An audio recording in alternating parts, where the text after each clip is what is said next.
അഴിമതിയുടെയും സ്വജനപക്ഷപാതത്തിൻ്റെയും ആസ്ഥാന കേന്ദ്രമായി കണ്ണൂർ സർവകലാശാല മാറിയിട്ട് കുറേ കാലമായി എന്നുള്ള ആരോപണം അതിശക്തമായിരുന്നു. അവിടെയുള്ള സിൻഡിക്കേറ്റ് അംഗം കൂടിയാണ് TP ദിവ്യ. മാത്രമല്ല ഇവർ കരിക്കുലം കമ്മിറ്റി അംഗം കൂടിയാണ് എന്നുള്ളതായിരുന്നു ഏറ്റവും വലിയ ദൗർഭാഗ്യകരമായ കാര്യം. വാസ്തവത്തിൽ TP ദിവ്യയെ പോലെ ഒരു നേതാവ് എങ്ങനെ കരിക്കുലം കമ്മിറ്റിയിൽ അംഗമായി? പഠിപ്പും വിവരവുമുള്ളവർ, വിദ്യാഭ്യാസമുള്ളവർ, ഉന്നത ശ്രേണിയിലുള്ളവർ, മികച്ച രീതിയിൽ വിദ്യാഭ്യാസ രംഗത്ത് കഴിവ് തെളിയിച്ചവരൊക്കെയാണ് കരിക്കുലം കമ്മിറ്റിയിൽ സാധാരണ അംഗങ്ങളാവുന്നത്. രാഷ്ട്രീയത്തിൽ ഉള്ളവരെ പോലും കവച്ചു വയ്ക്കുന്ന രീതിയിലുള്ള എന്ത് സംഭാവനയാണ് ദിവ്യ നൽകിയത്? ഒന്നുമല്ല. ആകെയുള്ളത് TP ദിവ്യയ്ക്ക് ശശിയുമായുള്ള അടുപ്പമാണ്. അവർ തമ്മിലുള്ള ബാന്ധവമാണ് ഈ തരത്തിൽ കൃത്യമായും കരിക്കുലം കമ്മിറ്റിയിൽ അവരെ അംഗമാക്കാൻ കാരണമായത്. ശശി എന്ന ഒരൊറ്റ ആളിൻ്റെ നിർബന്ധമാണ് ഈ കാര്യത്തിന് കാതൽ. എന്നാൽ ശിവൻകുട്ടി അവരുടെ അംഗത്വം റദ്ദാക്കാൻ വേണ്ടിയുള്ള നടപടികൾ ചെയ്തു എന്നുള്ളതാണ് എടുത്തു പറയേണ്ടത്.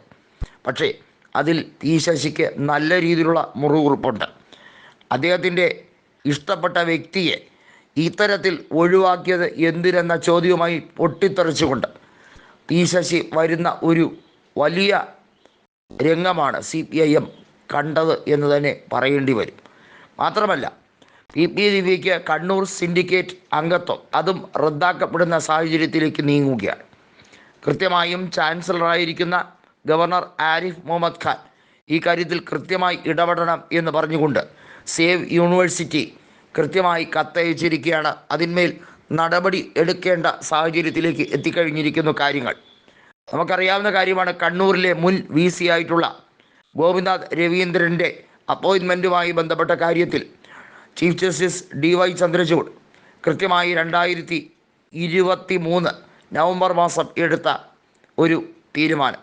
അന്ന് സുപ്രീം കോടതി ഈ നിയമനം റദ്ദാക്കിയതുമായി ബന്ധപ്പെട്ട കാര്യം ഏറ്റവും വലിയ സെൻസേഷണൽ ന്യൂസായി മാറിക്കഴിഞ്ഞ വിഷയമാണ്. അതുപോലെ തന്നെയാണ് ഇപ്പോൾ TP ദിവ്യയുടെ വിഷയവും മാറിക്കഴിഞ്ഞിരിക്കുന്നത്. വാസ്തവത്തിൽ അവരെ പോലെ ഒരു പ്രതിയെ ഇങ്ങനെ സംരക്ഷിച്ച് പിടിക്കാൻ പാർട്ടി ഒറ്റക്കെട്ടായി തീരുമാനിക്കുമ്പോൾ അവരെ കരിക്കുലത്തിൽ മാത്രമല്ല എല്ലാ കമ്മിറ്റികളിലും വിളിച്ചു വാഴിക്കാൻ വേണ്ടിയുള്ള നീക്കമാണ്.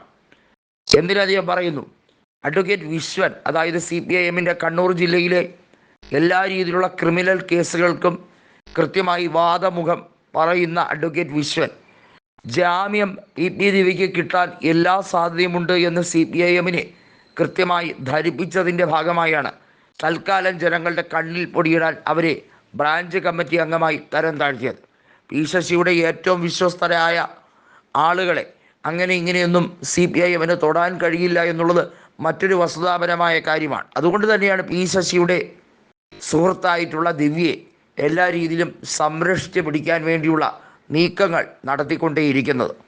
അദ്ദേഹത്തിനെ വിഷമിപ്പിക്കാതിരിക്കാനാണ് CPIM പരമാവധി ശ്രമിക്കുന്നത്. കാരണം കണ്ണൂരിലെ ഭൂമാഫിയയുമായി ബന്ധപ്പെട്ട കാര്യങ്ങളിലും അതുപോലെ തന്നെ പെട്രോൾ മാഫിയയുമായി ബന്ധപ്പെട്ട കാര്യത്തിലും ഒക്കെ ശശിയുടെ അദൃശ്യ കരങ്ങൾ കൃത്യമായി പ്രവർത്തിക്കുന്നു എന്നുള്ള കൃത്യമായിട്ടുള്ള നിരീക്ഷണം തന്നെയാണ് നേരത്തെ ശക്തിധരൻ ഉൾപ്പെടെയുള്ള രാഷ്ട്രീയ നിരീക്ഷകർ പങ്കുവച്ചത്. മാത്രമല്ല പെട്രോൾ മാഫിയയും ഗോൾഡ് മാഫിയയും കൃത്യമായി കണ്ണൂരിൽ വിലസുകയാണ്. അവിടുത്തെ CPIMൻ്റെ കമ്മിറ്റി അംഗങ്ങളായിട്ടുള്ള പലർക്കും ഉന്നത ബന്ധം അവരുമായി ഉണ്ട്. കാരണം അവരാണ് മണി സപ്ലൈ, എല്ലാ രീതിയിലുള്ള സ്പോൺസർഷിപ്പും അവരാണ് നൽകുന്നത്. കണ്ണൂരിലെ പാർട്ടി ഗ്രാമങ്ങളിൽ CPIMനെതിരെ ഒരു ചോദ്യം ചോദിക്കാതെ ഏകപക്ഷീയമായി വാർഡുകൾ പലതും തദ്ദേശ സ്വയംഭരണ തെരഞ്ഞെടുപ്പിൽ ജയിച്ചു കൊണ്ടുപോകുന്നത് വലിയ രീതിയിലുള്ള പണമൊഴുക്കും അതുപോലെ തന്നെ വലിയ തോതിലുള്ള അവരുടെ അക്രമ രാഷ്ട്രീയവും കൊണ്ടാണ്. ഇതിന് ചെല്ലും ചെലവും കൊടുക്കുന്നത് ഇത്തരത്തിലുള്ള ഭൂമാഫിയ സംഘവും കരിങ്കൽ ഖനന സംഘങ്ങളും തന്നെയാണെന്ന് വ്യക്തമാവുകയാണ്.